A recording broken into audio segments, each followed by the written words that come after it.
Hello, this is Tim Chambly with Stromquist here for another tech tip.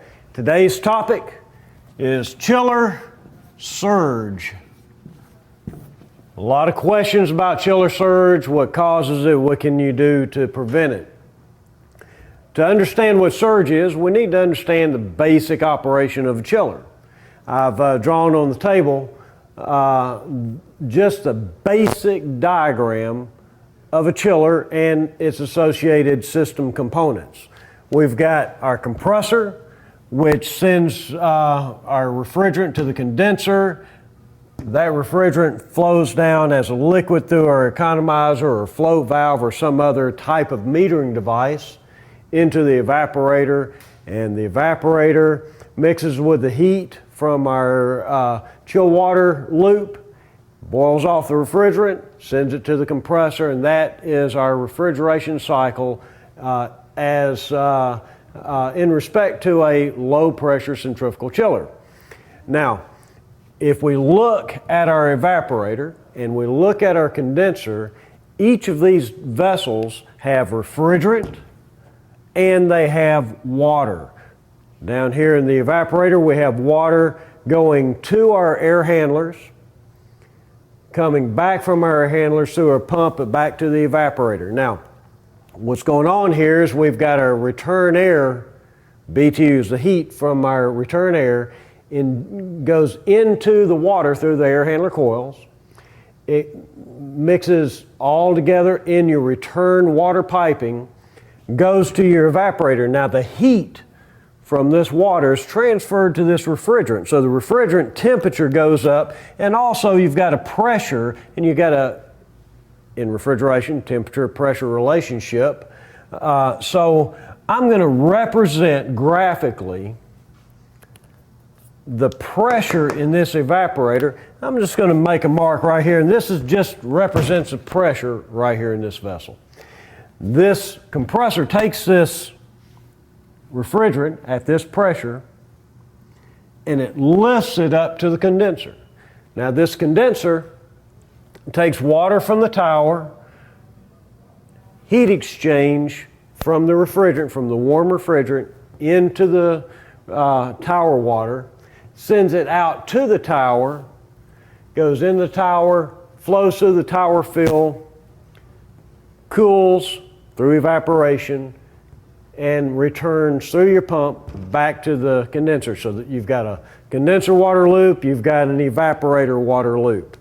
The temperature and pressure of this vessel, I'm going to represent with a mark and say that pressure is right there. Now, what's going on in this chiller system, this compressor is in effect lifting the pressure from the evaporator into the condenser.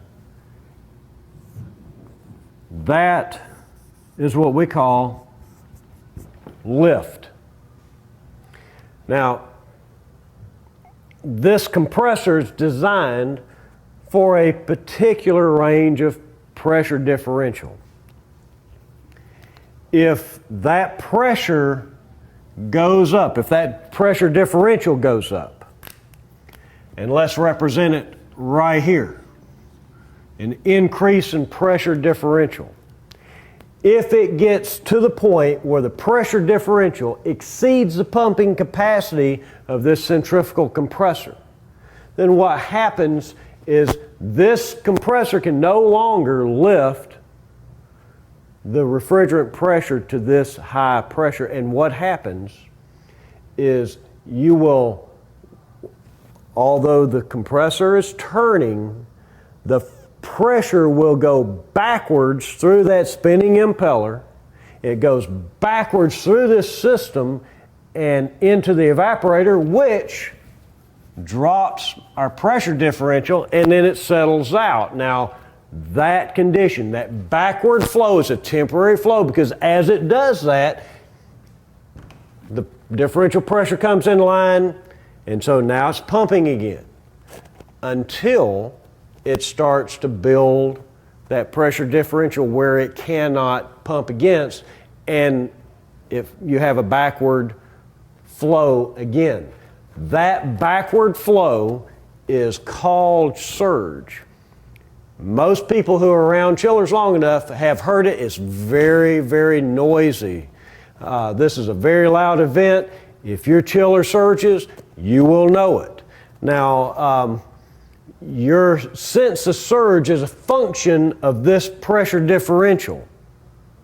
You've got different causes. You've got anything that causes this lift to increase. If that differential pressure exceeds the pumping capacity, you will have surge. So, what causes surge? One of the biggest causes of surge is right here with the cooling tower.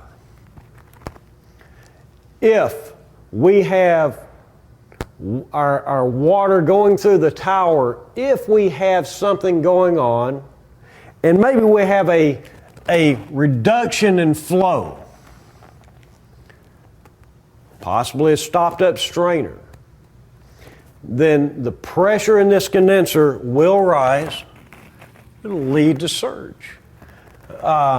Same thing, tower fan, if a fan belt breaks or transmission malfunctions or something like that, and that fan stops, you will very quickly reach a high temperature corresponding to a high pressure, corresponding to a very large lift.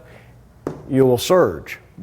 So that's just a couple of reasons. Sometimes your tubes can get so dirty that can interfere with heat exchange. Your refrigerant temperature gets too high, making the pressure high, again, surge. So we've got water flow, something wrong with the temperature coming back from the tower because the fans broke or transmission problem. You could have leaves in the distribution of the tower, not allowing good saturation or distribution of the water through the tower fill, and that hurts your temperature drop, causing the pressure to go up. Another cause is we can have air in the refrigerant.